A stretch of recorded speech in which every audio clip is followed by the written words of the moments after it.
我们500万精锐之师只剩下不到200万，万一中南、华南都不保，我是领着国民党政府去台湾呢，还是去跳海啊？随着渡江战役的胜利结束，我解放军先后解放了南京和上海。面对大势已去的无奈，身为代总统的李宗仁只能不甘地飞回了桂林。在随后的几个月里，解放军一路南下，又解放了中南各省。至此，国民党军在大陆上的据点只剩下华南和西南，还偏安一隅了。而老蒋为了复出，则把溃败的黑锅甩给李宗仁，大骂德龄无能。于1949年7月14日，他从台湾飞到广州，在广州成立了一个国民党非常委员会，名义上是商量退守西南力争外援的战略方针，实际上是要再次出山重新掌权。在人事安排上，老蒋自己出任委员会的主席，代总统李宗仁却只能任副主席，其他委员除了白崇禧外都是老蒋的亲信，并且还规定了代总统和行政院的一切军政措施都必须经过非常委员会的核定才能实行。这下子从制度上彻底架空了李宗仁。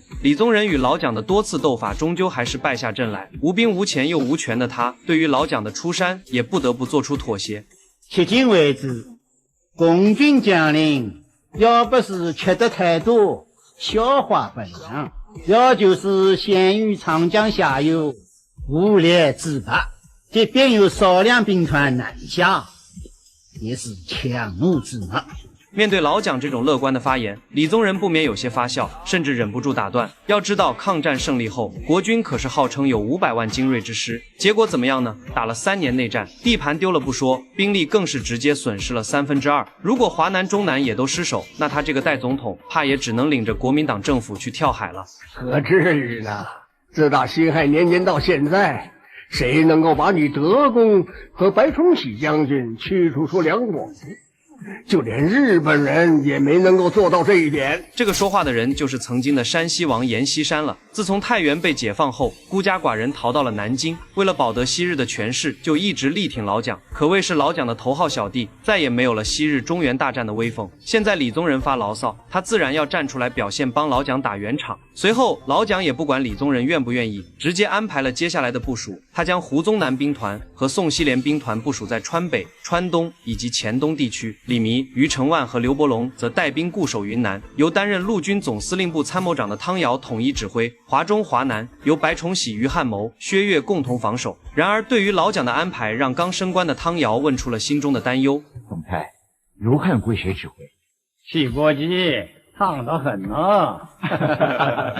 李宗仁所说的汽锅鸡是云南的10大经典名菜之一，使用的汤底由高温蒸汽在锅里凝结成汤，为了保持鲜度，全程维持在100摄氏度，所以在食用的时候自然非常的滚烫。李宗仁之所以将云南王卢汉比作汽锅鸡，就是想告诉众人，卢汉很不好惹，并且非常难缠，他们想要吃掉云南这块肉没那么容易。对于李宗仁的提醒，老蒋显然自有安排。卢汉是云南的土皇帝，也是云南的实际掌控者，虽不是老蒋的嫡系，但身为老蒋嫡系的西南军政长官张群跟卢汉却是多年的好友，所以老蒋决定派张群去拉拢他。最后老蒋还宣布，国民党政府迁都至重庆，但广州的部分国政仍交由李宗仁主持，而他自己则要坐镇重庆，同时兼顾台湾。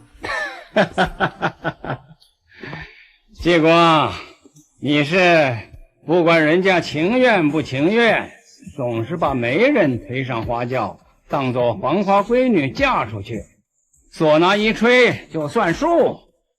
林兄，周公鸡嘛，那就这样吧，反正我已经嫁过多次了，再嫁一次也没多大关系。李宗仁虽然顶着一个代总统的头衔，但无兵无权又无钱的他，也只能听从老蒋的安排。老蒋见李宗仁信心不足，又亮出了屡试不爽的底牌。他表示，只要再坚持6个月，第3次世界大战必定爆发，到时党国东山再起，将大有希望。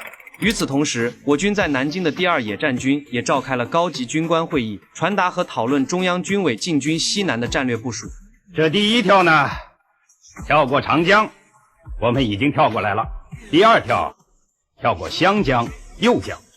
第3跳，从云贵高原到川西。